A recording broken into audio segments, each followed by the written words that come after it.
आमे समस्त निज निजर वीडियो भी ऑन करिपारिबा जदि आपण माने कंफर्टेबल प्लेस अछंती जदुरा माने परस्पर आमे सहभागिता करिबा विशेष भाव में मु धन्यवाद करी प्रेमांगिनी कर भौणी को प्रातः समय उठी प्रार्थनार समस्त नैवेद्य को से उत्सर्ग करने आम को उत्साहित कर जो माने मिनिस्ट्री सेवा कार्य से माने प्रभु सुसमाचार कार्य अच्छी से माने मोर ए कथार सहमत निश्चित भाव हेबे कि आम सेवा कार्य आम सहधर्मिणी मानकर एक मुख्य भूमिका थाए से मानकर बिना आमकर सुसमाचार सेवा कार्य आग को जीवा कष्टकर पितर भाई को प्रेमांगनी भौणी जो प्रकार भाव सहयोग कर ऊर्जा दी माने प्रोत्साहित कर विशेष भाव धन्यवाद करूँ आज प्रार्थनार समस्त नैवेद्य को से को कढ़े नहीं पुणी धन्यवाद देवी जो योद्धा प्रार्थनार वीरर योद्धा माने प्रार्थना कर सहयोग कर धन्यवाद देवु तबे आसु आम आज उपासना आरंभ करवा मो पवित्र धर्मशास्त्र गोटे अंश पाठ करी आपण मानक शुणेबी गो सिंहन कन्ने अतिशय उल्लास कर गो जेरुसलेम कन्ने जयध्वनि कर देख तुम्भर राजा तुम्भ निकट को आसु अछंती से धर्ममय और परित्राण विशिष्ट नम्रशील और गर्धव उपरे अर्थात गर्धवीर शावक उपरे आरोहण करी आसु अछंती प्रभु ए वाक्य आम प्रत्येक को आशीर्वाद करतु तबे आम डेरी करबी ना समय हो जाइए आम मध्य पालक बिनु बिटिका आज्ञा छंती जे कि एक युवा पालक आम आराधना रे कड़े नेबा निमंते से वर्तमान प्रस्तुत अछंती तो आसु आम समस्ते करताली सहित स्वागत करवा एवं आम तांको सार नमस्कार प्रेज द लॉर्ड वर्तमान आपनकर समय आम समस्त तरफ आराधना रे आम को कड़े नेबे thank you sir praise the Lord मोर आवाज सुबा जाउची आज्ञा praise the Lord thank you प्रभु को मत नाम धन्यवाद हो प्रभु सुंदर समय सुजोग आम को दे अच्छे से हृदय सहित सर्वप्रथमे प्रभु को धन्यवाद दिए से प्रकार जाने आज्ञा सुंदर भाव में मत आह्वान कर हृदय सहित मोर नमस्कार प्रेज द लॉर्ड आउ ये प्लाटफॉर्म में मत सुजोग देथिबा आमानकर रियल मिनिस्ट्री को होस्ट आज्ञा पाई मोर हृदय सहित धन्यवाद दिए पीटर आज्ञा को से सुंदर भाव मत आह्वान कर धन्यवाद आसतु विलंब न करी आम प्रभु को धन्यवाद देवा आज प्रभु आमान को अनुग्रह कले दया कले दिन दे अच्छी आम तांकर स्तुति करूँ तांकर प्रशंसा करूँ हालेलुया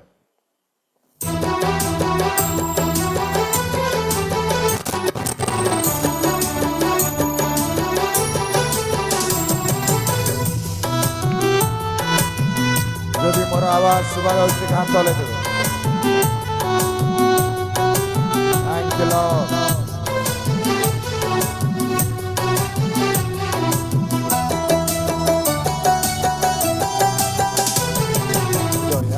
दया करी मते प्रभु दयारे मु पाई सबू क्षमा परे क्षमा करी मते दिसु क्षमारे मु लभी सबू दया परे दया करी मते प्रभु दयारे मु पाई सबू क्षमा परे क्षमा करी मते दिसु क्षमारे मूल बीजी सबू हे जीसु तुम दया मो प्रति बड़ प्रभु हे जीसु तुम दया मो प्रति बड़ प्रभु प्रति बड़ प्रभु मो प्रति बड़ प्रभु दया परी दया करी मते प्रभु दयारे मु पाई सबू क्षमा परी क्षमा करी मते दिसु क्षमारे मु लभी सबू क्षमारे मु लभी सबू धन्यवाद प्रभु तुम्हारी दया तुम्हारी अनुग्रह राजा हे ए दिन आमे पाइअछु तुमरी महिमा तुम नाम उच्चीकृत हो तुम्हें धन्य पवित्र परमेश्वर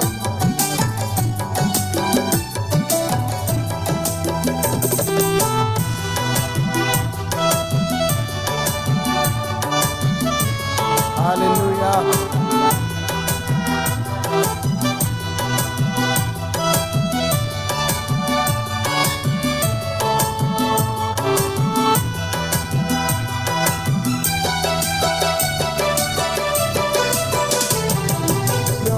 मुहूर्ते तुम दया मो प्रति नुआ नुआ तेबे खोजे तुम करुणा करिन केबे उणा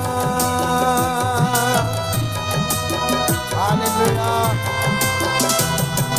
प्रति मुहूर्ते तुम दया मो प्रति नुआ खोजे तुम करुणा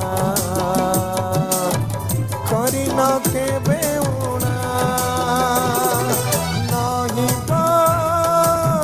केबे शेष तुमरी से करुणा नहीं केबे शेष तुमरी से करुणा तुमरी से करुणा मो प्रति सदा थाऊ समस्ते दया पर दया करिछ मते प्रभु दया रे मु पाइछि सबु क्षमा पर क्षमा करिछ मते यीशु क्षमा रे मु लभिछि सबु क्षमा रे मु लभिछि सबु धन्यवाद प्रभु तुम नाम स्तुति हो तुम्हारी महिमा तुम्हें गौरव पा तुम नाम उच्चीकृत हो राजा तुम्हें धन्य राजा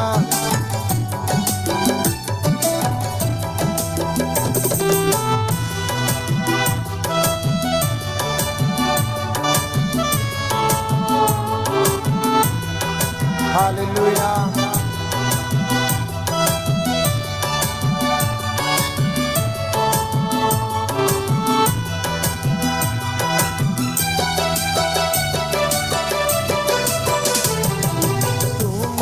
मंगल दया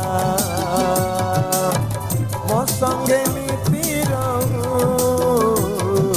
तुम्हारी अमृत आशीष मो प्रति सदा दाओ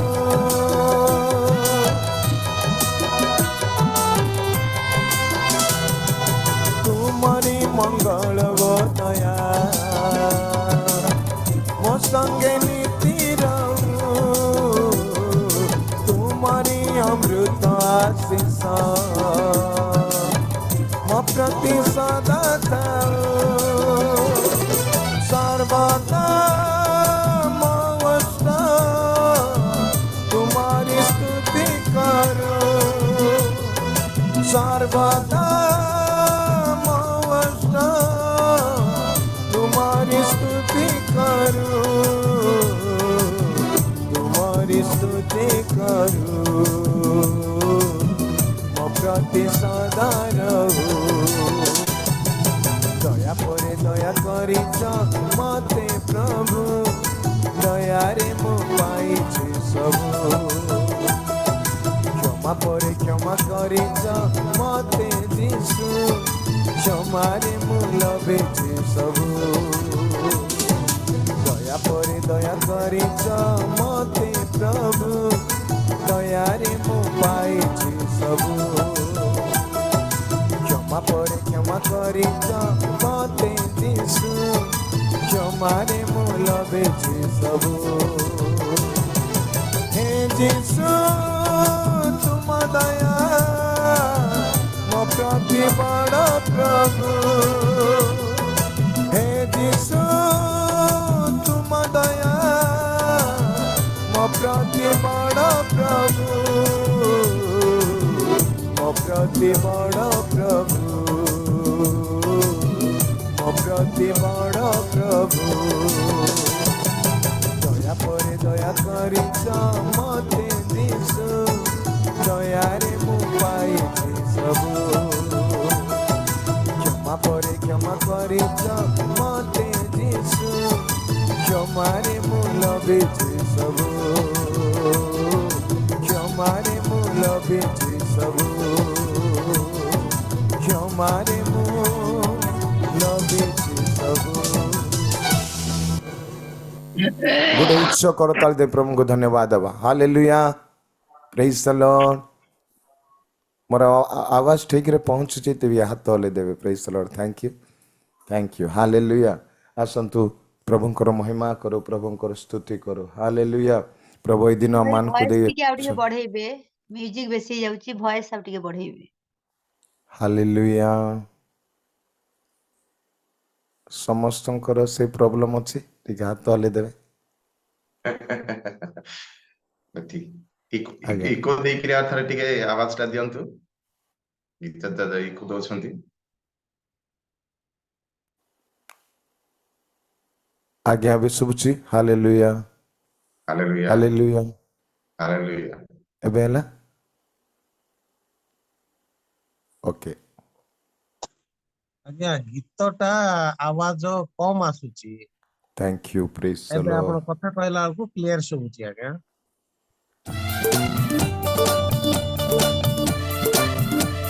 जदि सुबुची टिके हाथ ले दो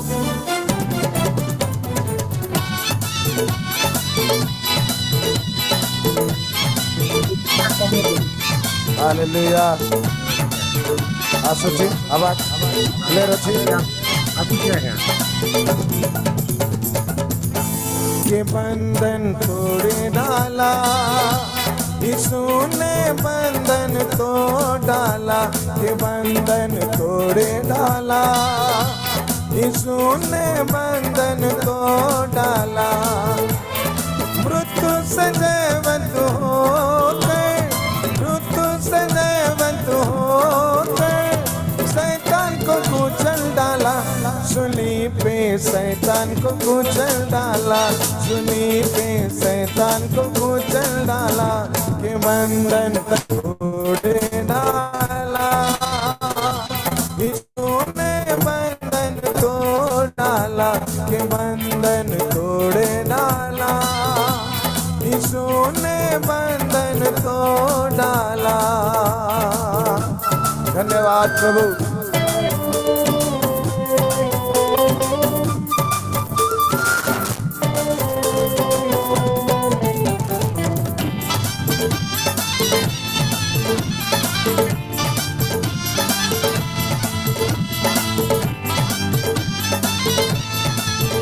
हालेलुया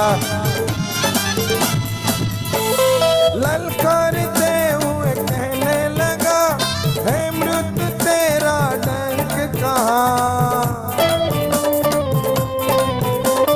ललकारते हुए कहने लगा है मृत्यु तेरा डंक कहाँ मृत्यु के कब्र को तोड़ कर यीशु मेरा जी उठा मृत्यु के कब्र को तोड़ कर यीशु मेरा जी उठा बोलो के बंधन तोड़े डाला यीशु ने बंधन तोड़ डाला के बंधन तोड़े डाला यीशु ने बंधन तोड़ डाला धन्यवाद प्रभु तुम नाम और महिमा तुम्हारी गौरव जदि आवाज क्लियर अच्छी टिके हाथ तले देवे प्रेज गॉड आमेन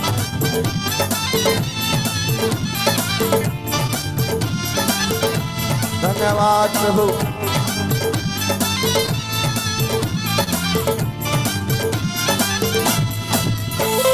रोग बीमारी पाप और श्राप हमेशा हमेशा मिटा दिया रोग बीमारी पाप और श्राप हमेशा हमेशा मिटा दिया गिरे हुओं को उठाने वाले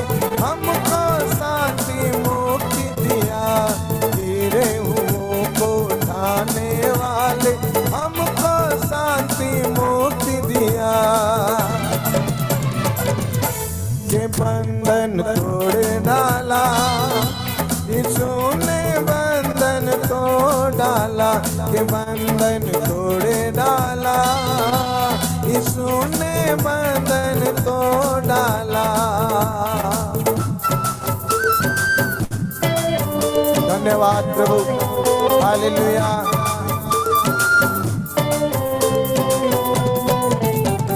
तुम्हारी महिमा हो, तुम्हारी स्तुति हो राजा, तुम्हें पूजा पाओ, तुम्हें गौरव पाओ, तुम्हारी आराधना हो।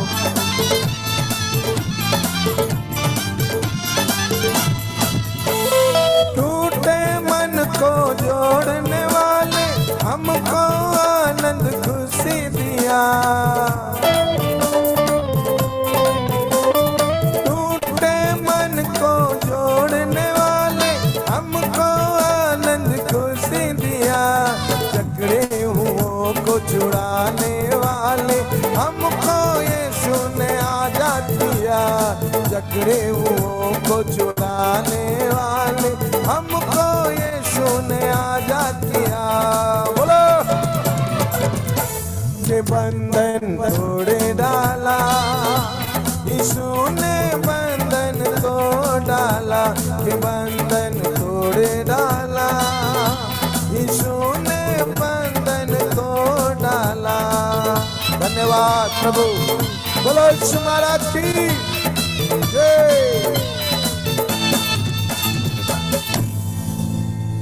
Praise the Lord. से हमको समस्त बंधन मुक्त करी से को आजाद कले। हालेलुया। से को स्वतंत्र कले। से प्रभु को सहित अच्छा। Praise God. आसंता मैंने किछ समय चक्षु बंद करवा, समर्पित मैंने आराधना करवा। हालेलुया। से आराधना पाइबा को मात्र योग्य परमेश्वर, से स्तुति प्रशंसा पाइबा को मात्र ईश्वर। हालेलुया। तांको निकट समर्पित आराधना करूँ। किछि समय मुख खोली आम प्रभु को धन्यवाद देवा। मो प्रिय लोक मैंने आज दिन समय अनेक खोजिले पाई ना, किंतु प्रभु आम को दे अच्छी, आम तांकर स्तुति करूँ, तांकर प्रशंसा करूँ। Hallelujah, hallelujah. Thank you Jesus, thank you Jesus, thank you Jesus, thank you Lord, thank you Lord, thank you Lord.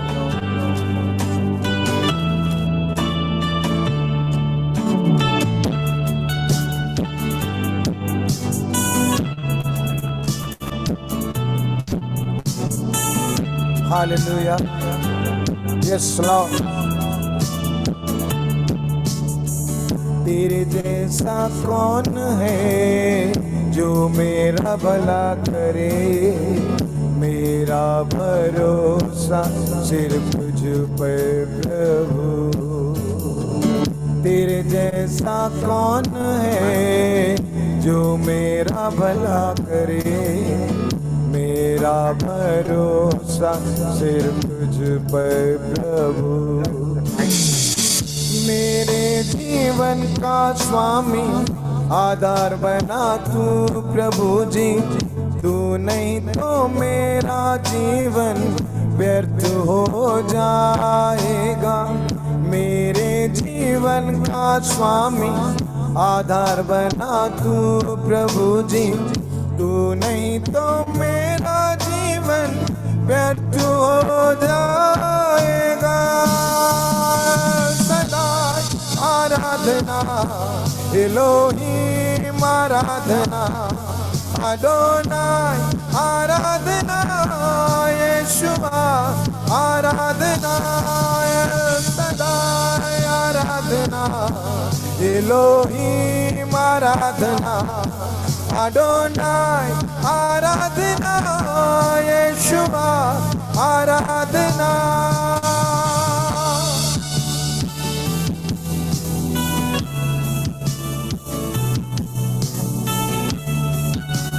Yes, my Lord. बेचैनी में मुझे पाकर आंसू बहा पहुंचा तूने। आंखों की पुतली जैसे जीवन भर संभाला तूने। बेचैनी में मुझे पाकर आंसू मेरे पहुंचे तूने। आंखों की पुतली जैसे जीवन भर संभाला मुझे। सदा आराधना Elohim Aradhana, Adonai Aradhana, Yeshua Aradhana, El Shaddai Aradhana, Elohim Aradhana, Adonai Aradhana, Yeshua Aradhana. Yes, my Lord, प्रभु तेरी आराधना, तेरी महिमा हो, तेरा नाम ऊंचा है, हालेलुया। Yes, Lord, धन्यवाद प्रभु जी। आज जितने भी तेरे सामने सर झुकाए, आज इस अनुग्रह से भर दे, तो दया कर। Yes, Lord, खुद की रास्ते पर टूटे दिल लिए खड़ा था, चंगा करने वाला बनकर मुझे नया जीवन दिया। मृत्यु की रास्ते पर टूटे दिल लिए खड़ा था, चंगा करने वाला बनकर मुझे नया जीवन दिया। सदा आराधना, एलोहीम आराधना, अदोनाई आराधना, यीशुआ आराधना, एल शदाई आराधना, एलोहीम आराधना, अदोनाई आराधना, यीशुआ आराधना, एल शदाई आराधना, एलोहीम आराधना, अदोनाई आराधना, यीशुआ आराधना, एल शदाई आराधना, एलोहीम आराधना, अदोनाई आराधना, यीशुआ आराधना।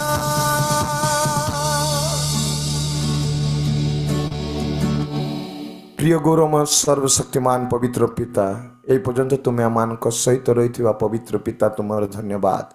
आराधन तुम आम कड़ाई नेल धन्यवाद। आगामी समस्त विषय तुम हस्तरे दे जीशु नाम मागिली पिता, आमेन आमेन आमेन आमेन। धन्यवाद। आसंतु आमे एक उच्च करतल दे बिनु भाई को आमे धन्यवाद देवा। आज उपासना रे प्रभु आमानकु तांकरी आराधना द्वारा आमानकु निकटवर्ती करैछन्ती। बिनु भाई तांकरी बहुमूल्य समय दैथारु आमे तांकु विशेष भाबरे धन्यवाद करूछु।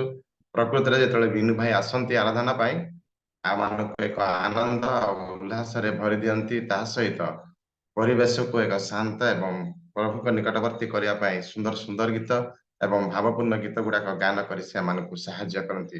भाई प्रभु आपनको आशीर्वाद करंतु। आ जो सेवा कार्य रे अछंती प्रभु आहुरी बहुगुणित करी गौरवान्वित व्यवहार करंतु। तबे आसंतु वर्तमान आमे प्रभुंकर वाक्य सुनिबा को जिबा। विशेष समय मध्य आमे अछु।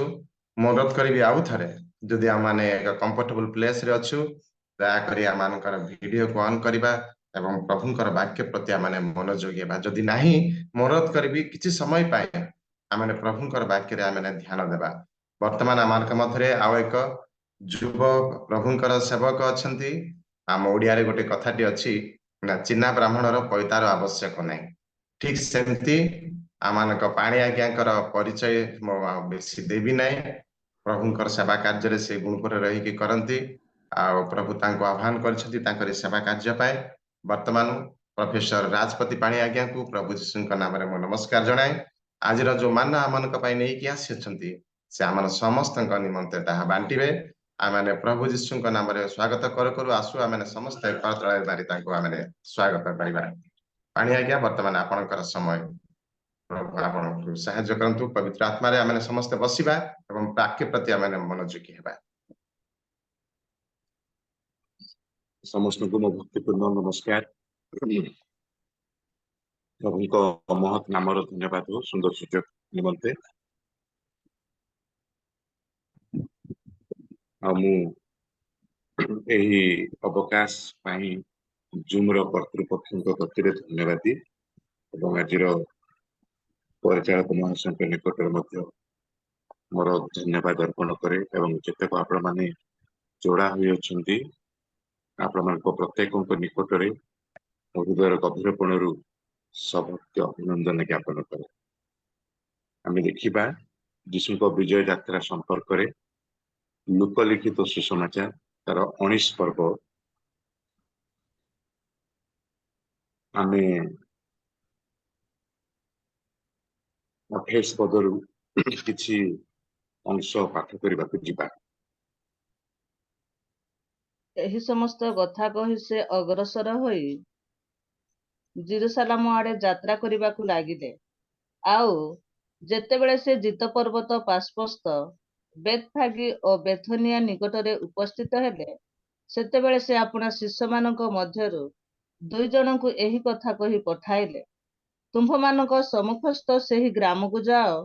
ସେଥିରେ ପ୍ରବେଶ କରିବା ସମୟରେ ଯାହା ଉପରେ କେହି କେବେ ବସିନାହିଁ, ଏପରି ଗୋଟିଏ ଗଧ ଛୁଆକୁ ବନ୍ଧା ହୋଇଥିବା ଦେଖିବ, ତାହାକୁ ଫିଟାଇ ଘେନି ଆସ। ଆଉ ଯେବେ କେହି ତୁମ୍ଭମାନଙ୍କୁ କାହିଁକି ଫିଟାଉଅଛ ବୋଲି ପଚାରେ, ତେବେ ଏପରି କହିବ, କାରଣ ଏହାଙ୍କଠାରେ ପ୍ରଭୁଙ୍କର ପ୍ରୟୋଜନ ଅଛି। ସେଥିରେ ପ୍ରେରିତ ଲୋକେ ପ୍ରସ୍ଥାନ କରି ସେ ସେମାନଙ୍କୁ ଯେପରି କହିଥିଲେ ସେହିପରି ଦେଖିଲେ। ପୁଣି ସେମାନେ ଗଧ ଛୁଆକୁ ଫିଟାଇଥିବା ସମୟରେ ତାହାର ଅଧିକାରୀମାନେ ସେମାନଙ୍କୁ ପଚାରିଲେ, କାହିଁକି ଗଧ ଛୁଆକୁ ଫିଟାଉଅଛ? ସେମାନେ କହିଲେ, କାରଣ ଏହାଙ୍କଠାରେ ପ୍ରଭୁଙ୍କର ପ୍ରୟୋଜନ ଅଛି। ଧନ୍ୟବାଦ। ଆମେ 20 ପଦରେ ଦେଖୁଛୁ, ଏହି ସମସ୍ତ କଥା କହି ଯୀଶୁ ଆଗକୁ ଯାଇ ଜେରୁସାଲେମ ଆଡେ ଯାତ୍ରା କରିବାକୁ ଲାଗିଲେ। ଏହି ଯାତ୍ରା କହିବାକୁ ଗଲେ ଯୀଶୁଙ୍କର କାରଣ ତାଙ୍କ ନିରୂପିତ ସମୟ ପାଖେଇ ଆସୁଛି, ଆଉ ସେ ସେଥିପାଇଁ ସମର୍ପିତ, ଅପେକ୍ଷିତ, ଯେ ଯେଉଁ ଉଦ୍ଦେଶ୍ୟ ନେଇ ସେ ସ୍ୱର୍ଗରୁ ଏ ପୃଥିବୀକୁ ଓହ୍ଲେଇ ଆସିଥିଲେ, ତାରି ସମୟ ବର୍ତ୍ତମାନ ଉପସ୍ଥିତ। ଯୀଶୁ ପଛକୁ ହଟୁନାହାନ୍ତି ବା ସେ ମନେ ମନେ ଭାବି ସେ ପ୍ରଶ୍ନ କରୁନାହାନ୍ତି ଯେ ସବୁତକ ତ ମୁଁ କରିସାରିଲି, ଯାହା ସବୁ ଦରକାର ଥିଲା, ସେବା କାର୍ଯ୍ୟ, ଆଶ୍ଚର୍ଯ୍ୟ କାର୍ଯ୍ୟ, ଲୋକମାନଙ୍କ ପ୍ରତି ଉତ୍ସାହମୂଳକ ବାକ୍ୟ ବା ଗାଁ ଗାଁ ଭିଜିଟ କରି ସୁସମାଚାର ପ୍ରଦାନ କରିବା, ଏ ସବୁତକ ମୁଁ କରିସାରିଛି। ଏବେ ଏ କୃଷିୟ ମୃତ୍ୟୁ ସମୟ ଆସୁଛି, ଆଉ କେମିତି ଏହା ମୁଁ ଗ୍ରହଣ କରିପାରିବି? ଟିକେ ବିଳମ୍ବ ହେଲେ ଭଲ ହୁଅନ୍ତା ପରା।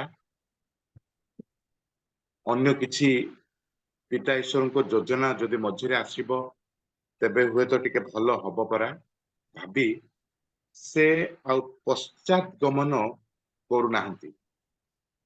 ଜେରୁସାଲେମ ଅଭିମୁଖେ, ଜେରୁସାଲେମ ଆଡେ ସେ ଯାତ୍ରା କରୁଛନ୍ତି, କାରଣ ସେ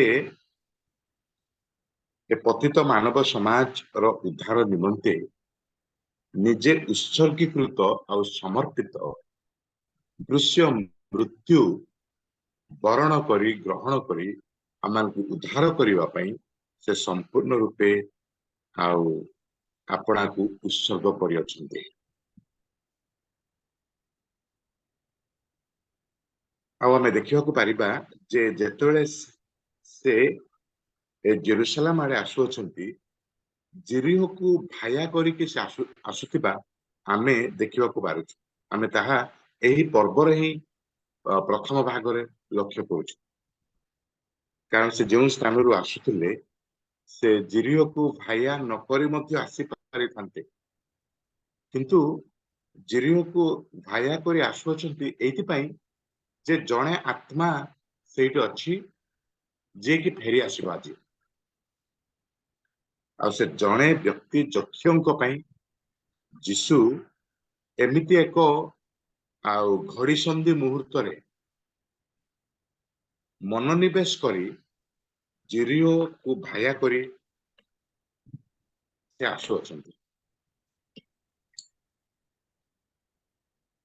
29 ପଦ ଆଉ ଯେତେବେଳେ ସେ ଜିତ ପର୍ବତ ପାଖରେ ଥିବା ବୈତଫାଗି ବେଥନିଆ ଗ୍ରାମ ନିକଟରେ ଉପସ୍ଥିତ ହେଲେ ବର୍ତ୍ତମାନ ଏହି ଗ୍ରାମ ଏହି ସ୍ଥାନ ଯେଉଁଠି ତାଙ୍କୁ ସମୟ ଥିଲା ବାରମ୍ବାର ଯୀଶୁ ଏ ଗ୍ରାମକୁ ଗଲେ ସୁଦ୍ଧା ଲୋକେ ତାକୁ ଗ୍ରହଣ କରୁନଥିଲେ ବିଶ୍ୱାସ କରୁନଥିଲେ ସେହି ଗ୍ରାମକୁ ବର୍ତ୍ତମାନ ସେ ଯାଇଛନ୍ତି ହୁଏତ କିଛି ଦିନ ତଳେ ଯେ ସେଇ ଗାଁ ବାସୀ ଯୀଶୁଙ୍କୁ ଜାଣିବାକୁ ପାରିଲେ ଯେ ଇଏ ହିଁ ଈଶ୍ୱରଙ୍କ ପୁତ୍ର ସେ ଯେତେବେଳେ ଆଉ ଲାଜାରଙ୍କୁ ଜୀବନ ପ୍ରଦାନ କରିଥିଲେ ପୁନରୁତ୍ଥିତ କରିଥିଲେ ସେଇ ସ୍ଥାନକୁ ଆସିବା ପରେ ଆମେ ଦେଖୁଛୁ ଆଉ ସେତେବେଳେ ସେ ଆପଣ ଶିଷ୍ୟମାନଙ୍କ ମଧ୍ୟରୁ 2 ଜଣଙ୍କୁ ଏଇ କଥା କହି ପଠେଇଲେ ତୁମମାନଙ୍କ ସମ୍ମୁଖରେ ଥିବା ସେଇ ଗ୍ରାମକୁ ଯାଅ ହୁଏତ ସେ ବେଥନିକୁ ତୁମେ ଯାଅ ବେଥନିଆକୁ ତୁମେ ଯାଅ ସେଥିରେ ପ୍ରବେଶ କରିବା ସମୟରେ ଯାହା ଉପରେ କେହି କେବେ ବସିନାହିଁ କାରଣ ଏଇ ଘଟଣା ଯାହା ମୁଁ କରିବାକୁ ଯାଉଛି ୟା ପୂର୍ବେ କେବେ ଘଟି ନାହିଁ ସେମିତି ଘଟଣା ତମେ କିଏ କେବେ ବସିନଥିବା ଗଧ ଛୁଆକୁ ବନ୍ଧା ହୋଇଥିବାର ଦେଖିବ ତାକୁ ତମେ ଫିଟେଇ ନେଇ ଆସ କେହି ବସିନଥିବା ଗଧ ଛୁଆ କାହିଁକି ନା ଏ ଘଟଣା ସମ୍ପୂର୍ଣ୍ଣ ରୂପେ ଅନନ୍ୟ ଅଟେ ଏହା ଭାବବାଣୀ ଆକାରରେ କୁହାଯାଇଛି ସିନା ଏମିତି ଘଟଣା ୟା ପୂର୍ବେ କେବେ ଘଟି ନାହିଁ ଆଉ ତାହା ପ୍ରଥମ କରି ନୂଆ କରି ଘଟିବାକୁ ଯାଉଛି ସେଥିପାଇଁ ସେ ନୂଆ ଗଧ ଛୁଆକୁ ତମେ ନେଇ ଆସ ଆମେ ଅନ୍ୟ ଆକାଉଣ୍ଟରେ ଅନ୍ୟ ଗାସ୍ପେଲ ଆକାଉଣ୍ଟରେ ଦେଖିବାକୁ ପାଉଛୁ ଯେ ୟାରି ଗଧ ଛୁଆର ମାକୁ ମଧ୍ୟ ଅଣାଯାଉଛି ଗଧ ଆଉ ଗଧ ଛୁଆକୁ ଅଣାଯାଉଛି କିନ୍ତୁ ଏଇଠି ବିଶେଷ ଭାବେ ଆମେ ଲକ୍ଷ୍ୟ କରୁଅଛୁ ସେ ଗଧ ଛୁଆକୁ ଫିଟେଇ ନେଇ ଆସ କାରଣ ପ୍ରିସାଇସଲି ଗାସ୍ପେଲ ରାଇଟର ଏହି ସ୍ଥାନରେ ସେ ମାକୁ ଏଭଏଡ କରୁଅଛନ୍ତି ଗଧ ଛୁଆକୁ ହିଁ ଆଣିବା ପାଇଁ ଅଣାଯିବା କଥା ଲେଖାଯାଉଛି ଯୀଶୁଙ୍କ ଉଦ୍ଦେଶ୍ୟ ଗଧ ଛୁଆ ସେ ଗଧ ଛୁଆର ମା ନୁହେଁ କିନ୍ତୁ ଅନ୍ୟ ଆକାଉଣ୍ଟରେ ଆମେ ଯେତେବେଳେ ଗଧ ଛୁଆର ମା ଦେଖୁଛେ ତାର ଅର୍ଥ ହଉଛି ଏହା ଯେ ଗଧ ଛୁଆ ଏକା ଆସିବା ପାଇଁ ନିଶ୍ଚିତ ଭାବେ ନାରାଜ ରହିବ ଆଉ ଗଧ ଛୁଆ ଯେମିତି ମଙ୍ଗିବ ଆସିବା ପାଇଁ ତାକୁ ଚିଟ୍ଟାନ କରି ନେଇ ଆସିବାକୁ ପଡିବ ନାହିଁ ସେଥିପାଇଁ ତା ସାଥିରେ ତା ସହିତ ସେ ଗଧ ଛୁଆର ମା ରହିବା ଦରକାର ଆଉ ସେଥିପାଇଁ ଦୁହେଁଙ୍କୁ ଅଣାଯାଉ କିନ୍ତୁ ଯୀଶୁ ବ୍ୟବହାର କରିବେ ଏ ଛୁଆକୁ ଗଧ ଛୁଆକୁ ବନ୍ଧା ହୋଇଥିବାର ଦେଖିବ ତାକୁ ଫିଟେଇ ନେଇ ଆସ ଆଉ ଯଦି କେହି ତୁମମାନଙ୍କୁ କାହିଁକି ଫିଟାଉଅଛ ବୋଲି ପଚାରେ ତେବେ ଏପରି କହିବ କାରଣ ଏହାଙ୍କଠାରେ ପ୍ରଭୁଙ୍କର ଆବଶ୍ୟକ ଅଛି ଆଉ ସତକୁ ସତ 2 ଜଣ ଗଲେ ଯେତେବେଳେ ସେମାନେ ଫିଟଉଥିଲେ ନିଶ୍ଚିତ ଭାବେ ପ୍ରଶ୍ନ ଆସିବ କାରଣ ଏହା ସ୍ୱାଧୀନ ଭାବେ ବୁଲୁଥିବା ଗଧ ଛୁଆକୁ ଏମାନେ ନେଇକି ଆସୁନାହାନ୍ତି ବନ୍ଧା ହୋଇଥିବା ଗଧ ଛୁଆ ତାର ମାଲିକ ବା ଯିଏ ମଧ୍ୟ ପ୍ରଶ୍ନ କରିବେ ହଠାତ୍ ତମେ ଆସି ଏ ଛୁଆକୁ ଗଧ ଛୁଆକୁ ତମେ ଫିଟଉଛ କେମିତି ପ୍ରଶ୍ନ ଆସିଲା ଆଉ ସେମାନେ କହିଲେ ଏହାଠାରେ ପ୍ରଭୁଙ୍କର ଆବଶ୍ୟକ ଅଛି ପ୍ରୟୋଜନ ଅଛି ଆଉ କେହି କିଛି କରୁନାହାନ୍ତି ପ୍ରଶ୍ନ କରୁନାହାନ୍ତି ସେମାନେ ଏଲାଉ ପରମିଟ କରୁଅଛନ୍ତି କାରଣ ସେହି ସ୍ଥାନରେ ଯୀଶୁ ଯେ ସେ ସ୍ୱୟଂ ପ୍ରଭୁ ଆଉ ଈଶ୍ୱର ତାରି ପରିଚୟ ସେ କିଛି ଦିନ ତଳେ ଦେଇଅଛନ୍ତି ସେ ହିଁ ଏକମାତ୍ର ଈଶ୍ୱର ମୃତ୍ୟୁ ଉପରେ ତାଙ୍କରି ଅଧିକାର ରହିଅଛି ଲୋକେ ତାହା ଜାଣିବାକୁ ପାରିଛନ୍ତି ସେଥିପାଇଁ ପ୍ରଶ୍ନ ନାହିଁ ଆଉ କିଛି ତର୍କ ବିତର୍କ ନାହିଁ ଯେତେବେଳେ କୁହାଯାଉଛି ଏହାଠାରେ ପ୍ରଭୁଙ୍କ ଆବଶ୍ୟକ ଅଛି ସେମାନେ ଆଉ ନିର୍ବିଘ୍ନ ଭାବେ ନେଇ ଆସୁଅଛନ୍ତି। ସେମାନେ ତାହାଙ୍କୁ ଯୀଶୁଙ୍କ ନିକଟକୁ ଆଣି ତାହା ଉପରେ ଆପଣ ଲୁଗା ପକାଇ ଯୀଶୁଙ୍କୁ ବସାଇଲେ। ଆଉ ସେ ଯାତ୍ରା କରୁଥିବା ସମୟରେ ଲୋକେ ବାଟରେ ଆପଣ ଲୁଗା ବିଛାଇ ଦେବାକୁ ଲାଗିଲେ। ତାପରେ ଆମେ 38 ପଦରେ ଦେଖୁଛୁ, ପ୍ରଭୁଙ୍କ ନାମରେ ଯେଉଁ ରାଜା ଆସୁଅଛନ୍ତି ସେ ଧନ୍ୟ, ସ୍ୱର୍ଗରେ ଶାନ୍ତି, ଉର୍ଦ୍ଧ୍ୱ ଲୋକରେ ମହିମା। ଆମେ ଅନ୍ୟ ଏକାଉଣ୍ଟରେ ଦେଖୁଛେ, ହୋସାନା ଦାଉଦ ସନ୍ତାନ, ଉଦ୍ଧାର କର ଆମକୁ। ଯେତେବେଳେ ଆମେ ସେ ଭାବବାଣୀ ଅନୁସାରେ ଭାବବାଣୀ ସଫଳ ହେବା ଏ ସ୍ଥାନରେ ଦେଖୁଛୁ, ଘଟୁଛି ସତ କଥା। ୟା ପୂର୍ବେ ଯୀଶୁ ପ୍ରାୟ 3 ବର୍ଷ ଉପରର ସେବା ଏ ଇସ୍ରାଏଲ ମାନଙ୍କ ମଧ୍ୟରେ, ଜିହୁଦୀ ମାନଙ୍କ ମଧ୍ୟରେ ସେ ପ୍ରଦାନ କରିଅଛନ୍ତି। ତଥାପି ଯଦି ଆମେ ଦେଖୁ ଯେ ଏ ପର୍ଯ୍ୟନ୍ତ ଅନେକ ଜିହୁଦୀ ଯେଉଁମାନେ ସ୍ଲୋଗାନ ଦେଉଅଛନ୍ତି, ଯେଉଁମାନେ ରେସ୍ପେକ୍ଟ ଦେଉଅଛନ୍ତି, ସେମାନେ ଅନେକ ଯୀଶୁ କିଏ ଜାଣିପାରି ନାହାନ୍ତି।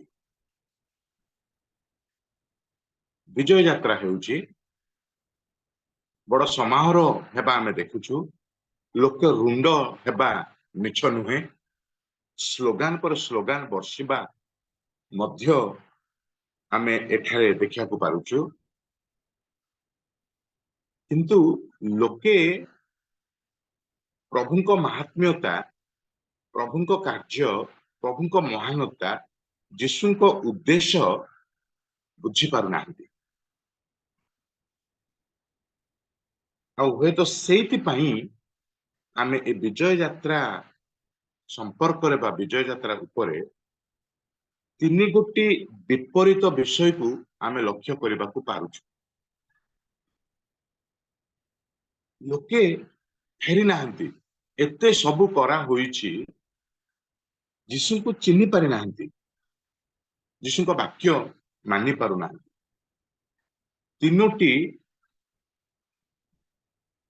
ତିନୋଟି ବିପରୀତ ବିଷୟ, ପରସ୍ପର ବିପରୀତ ବିଷୟ ଆମେ ଦେଖିବାକୁ ପାଉଛୁ। ପ୍ରଥମଟା triumphal entry and triumphal journey ends up with tearful entry। ମାନେ ଏ ବିଜୟ ଯାତ୍ରା, ଆନନ୍ଦର ଯାତ୍ରା, ଲୋତକ ଝରା ଯାତ୍ରା ହେଉଅଛି। ଶେଷରେ ଯାତ୍ରା ତ ବିଜୟ ଯାତ୍ରା। ଆଉ ବିଜୟ ଯାତ୍ରା ଏଇଥିପାଇଁ ଯେ ସେ ପଛେଇ ହଟୁ ନାହାନ୍ତି, ଆଗ ବଢି ଆଗକୁ ଯାଉଛନ୍ତି। ପାପ ଉପରେ, ଶୈତାନ ଉପରେ, ଏ ଜଗତ ଉପରେ ସେ ବିଜୟ ଲାଭ କରିବେ। ସେ ଯେତେବେଳେ କ୍ରୁଶରେ ଆପଣା ଜୀବନ ଦେବେ, ସେ ହାରିବା ପରି ଦେଖା ଯାଉଛନ୍ତି, କିନ୍ତୁ ହାରୁନାହାନ୍ତି, ସେ ବିଜୟୀ ହେଉଅଛନ୍ତି।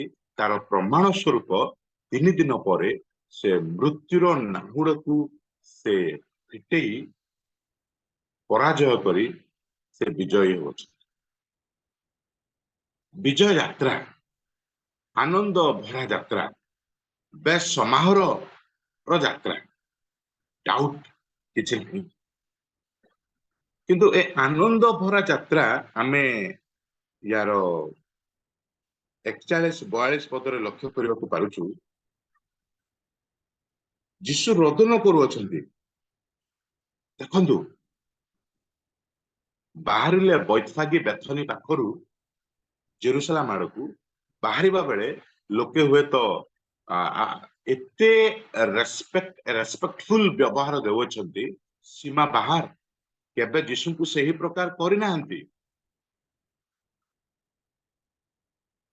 ହୁଏତ ଅନେକ ସମୟରେ ଯୀଶୁଙ୍କୁ ଆଉ ତୁଚ୍ଛ ଲଘୁ ଜ୍ଞାନ ଲାଘବ କଥା ବା ତାଙ୍କୁ ପଥର ଫୋପାଡ଼ି ମାରିବା, ତିରସ୍କାର କରିବା, ଅନେକ ପ୍ରକାର ବିଷୟ ଯୀଶୁଙ୍କ ବିରୁଦ୍ଧରେ ଏ ସେବା କାର୍ଯ୍ୟ ସମୟରେ।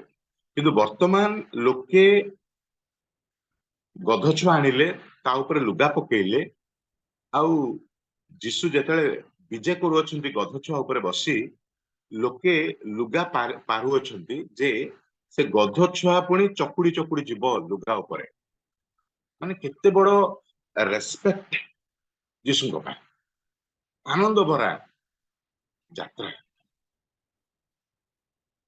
ट्रायम्फुल जर्नी आनंद भरा यात्रा किंतु देखिला बेले प्रवेश करिवा बेले सही प्रकार आम देखि पारुना लोतक झरा रोदन रे पूर्ण एंट्री हेबाक जाउछि आ यीशु कहउछन्ती तू हां तू हे जदि आज शांतिर विषय गुड़िक जानी थांतु एते वाक्य मु प्रचार कली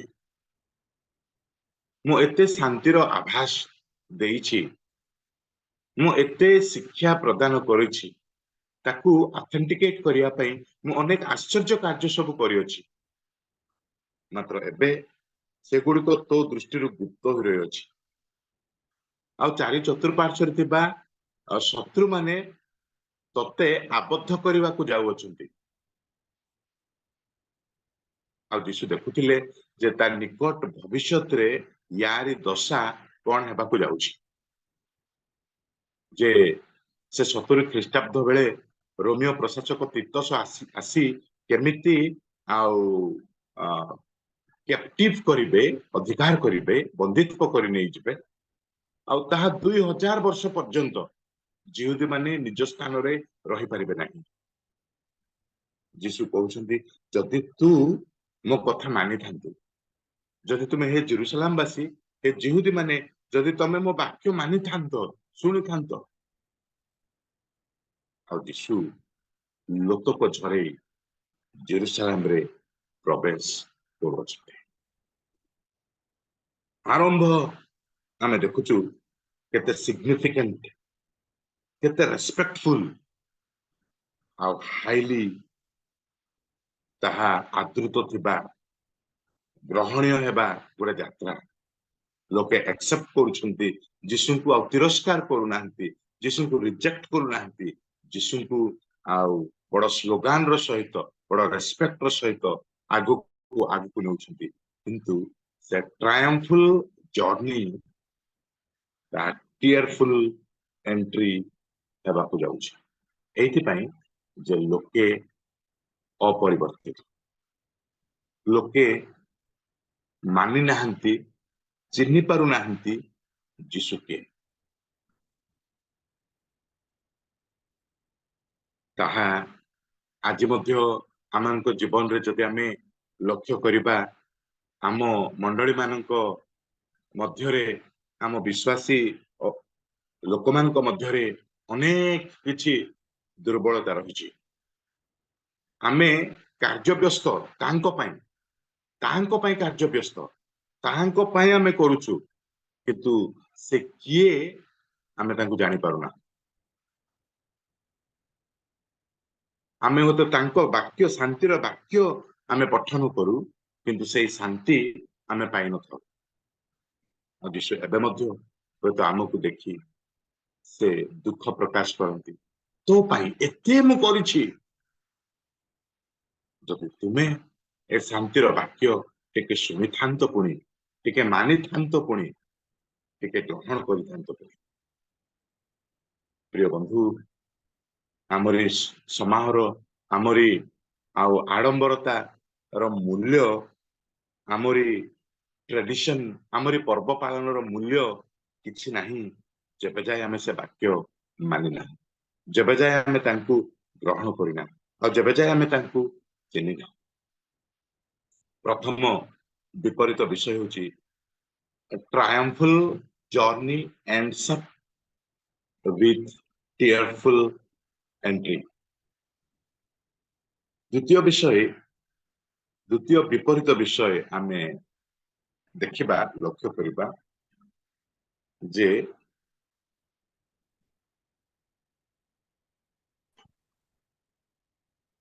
सही 36 पद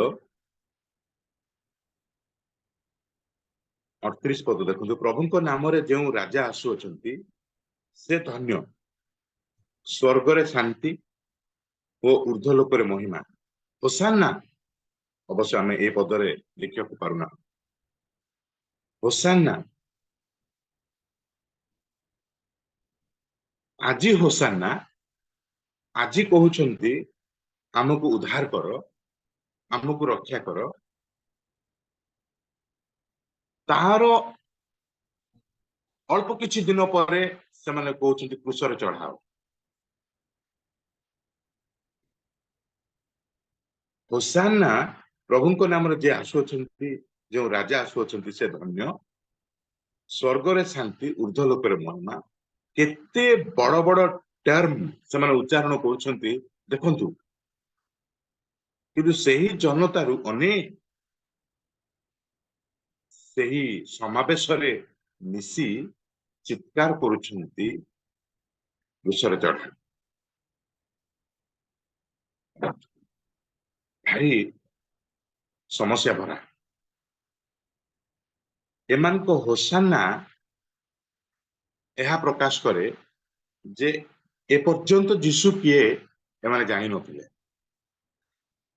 ହୋସାନାର ଅର୍ଥ ରକ୍ଷା କର, ଏବେ ରକ୍ଷା କର। ଆଉ ସେମାନଙ୍କ ଏହି ପ୍ରାର୍ଥନା ବା ଏହି ସ୍ଲୋଗାନ ପଛରେ ସେମାନଙ୍କ ଉଦ୍ଦେଶ୍ୟ ହଉଛି ଏହା ଥିଲା ଯେ ଆମେ ଯୋଉ ରୋମିଓ ବନ୍ଧନରେ ଆଜି ବନ୍ଧା, ଏ ରୋମିଓ ସରକାର ଅଧୀନରେ ଆମେ ଅଧୀନସ୍ଥ, ଆଉ ତାଙ୍କ ଦ୍ୱାରା ଆମେ ପରାଧୀନତା ଭୋଗୁଅଛୁ, ଆମେ ସ୍ୱାଧୀନତା ପାଇନାହୁଁ। ଏ ରୋମିଓ ସରକାର ଯିଏ ଆମକୁ ଆଜି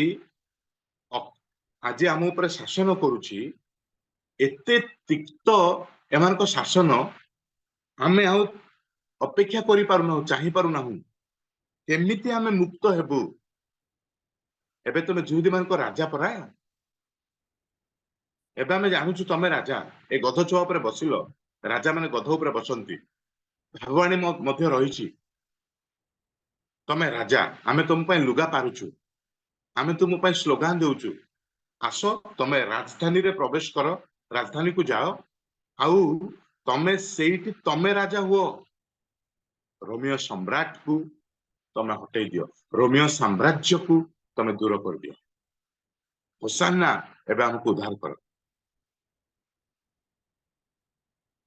ସେମାନେ ଚିହ୍ନି ପାରି ନାହାନ୍ତି, ଜାଣିପାରି ନାହାନ୍ତି ଯୀଶୁଙ୍କ ଉଦ୍ଦେଶ୍ୟ, କାର୍ଯ୍ୟ ସେମାନେ ବୁଝିପାରି ନାହାନ୍ତି। କିନ୍ତୁ ୱାର୍ସିପ ଭୟଙ୍କର। ୱାର୍ସିପ ଗୋଟେ ଗୋଟେ ୱାର୍ଡ ଥିଓଲୋଜିକାଲି କେତେ ଏନରିଚ୍ଡ ଆମେ ତାହା ଦେଖିବାକୁ ପାରୁଛୁ। ପ୍ରଭୁଙ୍କ ନାମରେ ଯେଉଁ ରାଜା ଆସୁଅଛନ୍ତି, କେମିତି ସେଣ୍ଟେନ୍ସ ତାହା ଆମେ ଲକ୍ଷ୍ୟ କରୁ। ସ୍ୱର୍ଗରେ ଶାନ୍ତି, ଊର୍ଦ୍ଧ୍ୱ ଲୋକରେ ମହିମା, ହୋସାନା, ଗୋଟେ ଗୋଟେ ୱାର୍ଡ କେତେ ଅର୍ଥପୂର୍ଣ୍ଣ। ୱାର୍ସିପ, ଗ୍ରେଟ ୱାର୍ସିପ, ବହୁତ ବଡ ଉତ୍ସର୍ଗୀକରଣ, ବହୁତ ବଡ ସମାବେଶ, ବହୁତ ବଡ ସ୍ଲୋଗାନ। କିନ୍ତୁ ୱାର୍ସିପ ସେନା ଏତେ ଉଚ୍ଚ, ମାନେ ଜାଣିପାରି ନାହାନ୍ତି ସେ କିଏ ଅଟନ୍ତି। ଆଉ ତାର 2 ଦିନ ପରେ ସେହି ମୁହଁ, ସେହି ଲୋକେ, ସେହି ଲୋକମାନେ ସେମାନେ କହୁଛନ୍ତି କ୍ରୁଶରେ ଚଢାଅ। ଆମକୁ ଯୀଶୁ ଦରକାର ନାହିଁ, ବାରବା ଦରକାର, ୟାକୁ କ୍ରୁଶରେ ଚଢାଅ। ପ୍ରିୟ ବନ୍ଧୁ, ଆମେ ଲକ୍ଷ୍ୟ କରୁ ତାହାଙ୍କୁ, ଆମେ ତାହାଙ୍କ ବିଷୟରେ ଜାଣିପାରୁ, ମାତ୍ର ତାହାଙ୍କୁ ଆମେ ଜାଣିଛୁ କି? ତାହାଙ୍କ ବିଷୟରେ ଆମେ କହିପାରୁ, କିନ୍ତୁ ତାହାଙ୍କୁ ଆମେ କେତେ ଦୂର ବ୍ୟକ୍ତିଗତ ଭାବେ ଆମେ ଗ୍ରହଣ କରିବାକୁ ପାରିଛୁ, ଚିହ୍ନି ପାରିଛୁ। ପ୍ରିୟ ବନ୍ଧୁ, ଯେବେ ଯାଏ ଆମେ ତାହାଙ୍କ ବିଷୟରେ ଜାଣିଥିବା, ତାହାଙ୍କୁ ଜାଣିନଥିବା, ଆଜି ଗୋଟିଏ ତୁଣ୍ଡ ଆଉ କାଲିକି ଅଲଗା ତୁଣ୍ଡ ହୋଇପାରେ। ଆଜି ଆମେ ହୋସାନା କହିପାରୁ, କାଲିକି କ୍ରୁଶ। ଆଜି ଆମେ ତାଙ୍କୁ ସ୍ୱୀକାର କରିପାରୁ, କାଲିକି ଅସ୍ୱୀକାର କରିଦେଇପାରୁ। ଆଜି ଆମେ ତାଙ୍କ ପାଇଁ ବହୁତ ବଡ ଡେଡିକେସନ ଦେଖେଇ ପାରୁ, କାଲିକି आमे तांको पाए बहुत बड़ रिजेक्शन आमे रखि दे आज आमे बहुत आत्मिक भरा देखा जाई पारू काली कि आमे पूरा पूरी जागतिक भाबे पतनाग्रस्त होई पारू समस्या होची तांकु न चिन्हिबा तांकु न जानिबा तांको वाक्य को ग्रहण करि न पारिबा विपरीत विषय देखा जिबा बहुत संभावना गोटे प्रोफेसी फुलफिल होउची शह शह वर्ष पूर्वे प्रोफेसी आकार दिया जाइथिबा वाक्य ताहा घटुअछि एबे लोके 3.5 वर्ष वाक्य शुणिले जीशु सेमानक मध्यरे चहल गहल होई से बुलचाल कले वाक्य वितरण कले आश्चर्य कार्य परे आश्चर्य कार्य लोके देखिले तथापि सबु विषय रे सिना से जानि पारिले तांकु जानिबारे अभावटा रहि जाउथिला जो द्वारा बहुत बड़ जीवन रे बहुत बड़ प्रश्न बहुत बड़ रोग लागि जाउछि आ ताहा से दिन सत्य आज मिछ ताहा नुहे आज मध्य ताहा सत्य होई पारिबो जदि आमे तांकु न जानि तांको विषय रे खाली जानिछु हम मंडली हम लोक मान हम परिवार अवस्था कोन आमे बहुत किछि जानिछे बहुत किछि पालन करिया पई बहुत अग्रसर बहुत आमे डेडिकेटेड किंतु हम मंडली रे आउ खाली तांको विषय जानिछंती ना तांकु जानिछंती हुए तो एही आ विजय यात्रा पर्वटी आमको सही प्रश्न आम सम्मुख रे रखि देउ आ आमे सही भाबरे आमे मिनिस्ट्री करू लोक मानक मध्य रे तांकु केमिति ग्रहण करिवे आमे प्रथम विषय देखिले जे आनंदर यात्रा लोतक झरा हेबाकु लागिला शेषरे triumphal journey ends up with tearful entry जीशु कांदिले लिटरली से कांदिले केते दुख लागे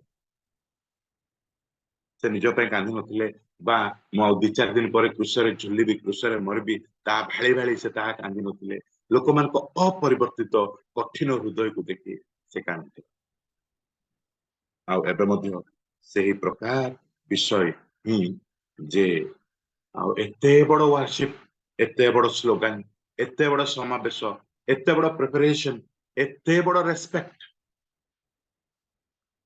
किंतु 2 दिन परे सही तुंड सही मुंड सही लोके से माने कहउछन्ते क्रूसरे चढ़ाओ याकु आमे चाहू ना बार बाकु चाहू तांको विषय रे जानी तांकु न जानिबा केते भयंकर तामे अनुभव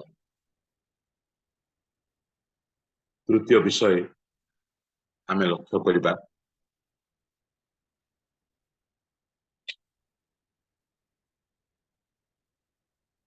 सॉरी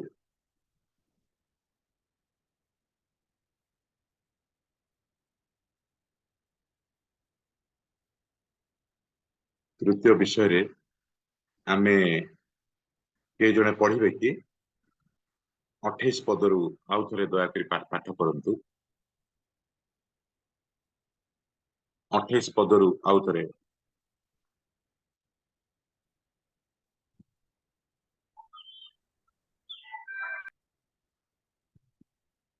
एही समस्त कथा कहि से अग्रसर होई जेरुसालेम आड़े यात्रा करिबाकु लागिले आउ जेतेबेले से जित पर्वत पार्श्वस्थ बेतफागी और बेथनिया निकटरे उपस्थित हेले सेतेबेले से अपना शिष्य मानक मध्यरु 2 जनଙ୍କୁ एही कथा कहि पठाइले तुम्भमानक सम्मुखस्थ सेही ग्रामକୁ ଯାଅ ସେଥିରେ ପ୍ରବେଶ କରିବା ସମୟରେ ଯାହା ଉପରେ କେହି କେବେ ବସି ନାହିଁ एपरि गोटे गध छुआକୁ बंधा होइथिबा देखिब ताहाକୁ फिटाई घेनि आस आउ जेबे केही तुम्भକୁ काहिकी फिटाऊ अछ बोली पचारे तेबे एपरि कहिब कारण एहाठारे प्रभुଙ୍କର प्रयोजन अछि ସେଥିରେ ପ୍ରେରିତ ଲୋକେ ପ୍ରସ୍ଥାନ କରି ସେ ସ୍ଥାନକୁ ଯେପରି କହିଥିଲେ ସେହିପରି ଦେଖିଲେ ପୁଣି ସେମାନେ ଗଧ ଛୁଆକୁ ଫିଟାଇଥିବା ସମୟରେ ତାହାର ଅଧିକାରୀମାନେ ସେମାନଙ୍କୁ ପଚାରିଲେ, କାହିଁକି ଗଧ ଛୁଆକୁ ଫିଟାଉଅଛ? ସେମାନେ କହିଲେ, କାରଣ ଏହାଠାରେ ପ୍ରଭୁଙ୍କର ପ୍ରୟୋଜନ ଅଛି। ପୁଣି ସେମାନେ ତାହାଙ୍କୁ ଯୀଶୁଙ୍କ ନିକଟକୁ ଆଣି ତାହା ଉପରେ ଆପଣା ଆପଣା ଲୁଗା ପକାଇ ଯୀଶୁଙ୍କୁ ବସାଇଲେ। ଆଉ ସେ ଯାତ୍ରା କରୁଥିବା ସମୟରେ ଲୋକେ ପଥରେ ଆପଣା ଆପଣା ଲୁଗା ବିଞ୍ଛାଇ ଦେବାକୁ ଲାଗିଲେ। ପୁଣି ସେ ଯେତେବେଳେ ଆମେ ଏସବୁ ଆକାଉଣ୍ଟକୁ ଯେତେବେଳେ ଲକ୍ଷ୍ୟ କରୁଛୁ ଯେ ଏ ଲୋକମାନେ ଆତ୍ମିକ ଉଦ୍ଧାର ଆଉ ଉଦ୍ଧାରକର୍ତ୍ତା ପାଖରେ ଅଛନ୍ତି, କିନ୍ତୁ ଲୋକମାନଙ୍କ ଆପ୍ରୋଚ ଆଉ ଲୋକମାନଙ୍କ ପ୍ରାର୍ଥନା ଆତ୍ମିକ ଉଦ୍ଧାର ପାଇଁ ନୁହେଁ, କିନ୍ତୁ ଶାରୀରିକ ଉଦ୍ଧାର। ସେମାନେ ବେଶ ମନୋଯୋଗୀ ହୋଇଅଛନ୍ତି ଫିଜିକାଲ ଡେଲିଭରେନ୍ସ, ପଲିଟିକାଲ ଡେଲିଭରେନ୍ସ। ସ୍ପିରିଚୁଆଲ ଡେଲିଭରେନ୍ସ ଶସ୍ତା, ସେଇଠି ଅଛି ଉଦ୍ଧାରକର୍ତ୍ତା ନିଜେ, କିନ୍ତୁ ସେ ଆତ୍ମିକ ଉଦ୍ଧାରର ଗୁରୁତ୍ୱତା ଅନୁଭବ କରିପାରୁନାହାନ୍ତି। ସେମାନଙ୍କୁ ଯେଉଁ ଉଦ୍ଧାର ଦରକାର ତାହା ବାସ୍ତବିକ ଭାବେ ଆତ୍ମିକ ଉଦ୍ଧାର ଦରକାର, କିନ୍ତୁ ଏମାନେ ଡହଳ ବିକଳ ହେଉଛନ୍ତି ଏ ପଲିଟିକାଲ ରାଜନୈତିକ ଉଦ୍ଧାର ପାଇବା ପାଇଁ, ଶାରୀରିକ ଉଦ୍ଧାର ପାଇବା ପାଇଁ। ବା କହିବାକୁ ଗଲେ ଏବେର ଉଦ୍ଧାର ଆମକୁ ଦରକାର, ବର୍ତ୍ତମାନର ପରିସ୍ଥିତିର ଉଦ୍ଧାର ଆମକୁ ଦରକାର। ସେ ଆତ୍ମିକ ଅଦୃଶ୍ୟ ଦେଖା ନ ଯିବା ପରିଡ଼ା ସେଇଟା ଏତେ ଆମ ପାଇଁ ନୁହଁ। ସେମାନେ କହୁନାହାନ୍ତି, ପ୍ରଭୁ ଆମେ ବୁଝିପାରୁଛୁ ତମେ ଉଦ୍ଧାରକର୍ତ୍ତା, ଆମରି ଉଦ୍ଧାରକର୍ତ୍ତା, ଆମ ପାପ କ୍ଷମା କର ପ୍ରଭୁ, ଆମ ବିଶ୍ୱାସ ତୁମେ ଗ୍ରହଣ କର ପ୍ରଭୁ। ପ୍ରଭୁ ଆମକୁ ଆମ ଏ ପାପର ଅଭିଶାପରୁ ଉଦ୍ଧାର କରିଦିଅ ପ୍ରଭୁ। ସେମାନଙ୍କ ହୋସାନା ପଛେ ଆଉ ଏହି ଉଦ୍ଦେଶ୍ୟ, ଏହି ମିନିଂ ନାହିଁ। ଯାହା ଅଛି ଏ ପଲିଟିକାଲ ବଣ୍ଡେଜରୁ ଆମକୁ ଉଦ୍ଧାର କରିଦିଅ। ଫିଜିକାଲ ସାଲଭେସନ ଆମକୁ ଦରକାର, ସ୍ପିରିଚୁଆଲ ସାଲଭେସନ ନୁହେଁ। କେତେ ଡେଞ୍ଜରିୟସ୍। ନିଜେ ସେଭିୟର, ନିଜେ ସେ ଉଦ୍ଧାରକର୍ତ୍ତା ଅଛନ୍ତି, ପାଖରେ ଅଛନ୍ତି, ବିନା ମୂଲ୍ୟରେ ଯାଚୁ ଅଛନ୍ତି। ସେ ଏବେ କିଛି ଦିନ ତଳେ ଯକ୍ଷଙ୍କୁ ଉଦ୍ଧାର କଲେ, ସେ ସ୍ପିରିଚୁଆଲ ଡେଲିଭରେନ୍ସ ଦେଲେ। ସେ ଏବେ ମଧ୍ୟ ବୋଝଗ୍ରସ୍ତ, କେମିତି ମୁଁ ସେ ସ୍ପିରିଚୁଆଲ ଡେଲିଭରେନ୍ସ ଲୋକମାନଙ୍କୁ ପ୍ରଦାନ କରିବି। କିନ୍ତୁ ଏମାନଙ୍କୁ ଦରକାର ଏବେର ଉଦ୍ଧାର, ଏବେର ବ୍ୟବସ୍ଥା, ଏବେର ଏଇ କ୍ଷଣ, ଏଇ ସମୟର ଆଉ ଆବଶ୍ୟକତା ପୂରଣ ହେଇଯାଉ। ବାକି ସେ ଆତ୍ମିକ କଥା ଥିଲେ ଥାଉ, ପଛରେ ଦେଖିବା, ନହେଲେ ନାହିଁ। ଫିଜିକାଲ ଡେଲିଭରେନ୍ସ ପଛରେ, କିନ୍ତୁ ସ୍ପିରିଚୁଆଲ ଡେଲିଭରେନ୍ସ ସେମାନଙ୍କ ପାଇଁ ନୁହେଁ। ତାହା ମଧ୍ୟ ବହୁତ ବଡ ସମସ୍ୟା ଆଜିକା ଯୁଗରେ।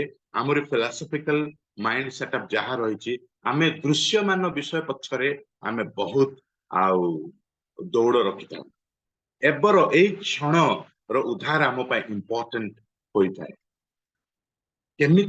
କେମିତି କଣ ଆମେ ବର୍ତ୍ତମାନ ତ୍ରାହି ପାଇଯିବା, ତାକୁ ଆମେ ବଡ ବୋଲି ଭାବିଥାଉ। କିନ୍ତୁ ସେ ବାସ୍ତବିକ ଉଦ୍ଧାର, ସେ ଆତ୍ମିକ ଉଦ୍ଧାର, ଯେ ସବୁ ଉଦ୍ଧାର ଠାରୁ ଗୁରୁତ୍ୱପୂର୍ଣ୍ଣ, ତାହାରି ମୂଲ୍ୟ ଆମେ ବୁଝିପାରିନଥାଉ। ତାହା ଗ୍ରହଣ କରିବା ପାଇଁ ଆମେ ମନୋନିବେଶ କରିନଥାଉ। ସେଇଥିପାଇଁ ଆମର ଇଚ୍ଛା ଶକ୍ତି ବହୁତ କମ ରହିଥାଏ। ଏବେ କେମିତି ଆମେ ବଢିଯାଉ, ଏବେ କେମିତି ଆମେ ମୁକ୍ତ ହୋଇଯାଉ, ଏବେ କେମିତି ଆମେ ଉଦ୍ଧାର ପାଇଯାଉ।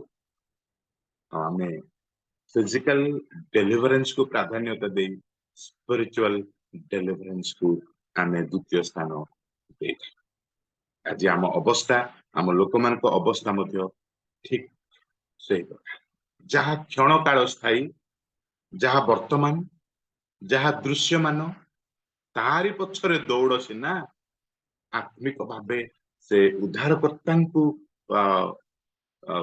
ପାଇ, ଆତ୍ମିକ ଉଦ୍ଧାର ପାଇ ସେ ପ୍ରକୃତ ସ୍ୱାଧୀନତା, ପ୍ରକୃତ ମୁକ୍ତି ପାଇବା ପାଇଁ ଆମ ଲୋକେ ଆମେ ନାରାଜ।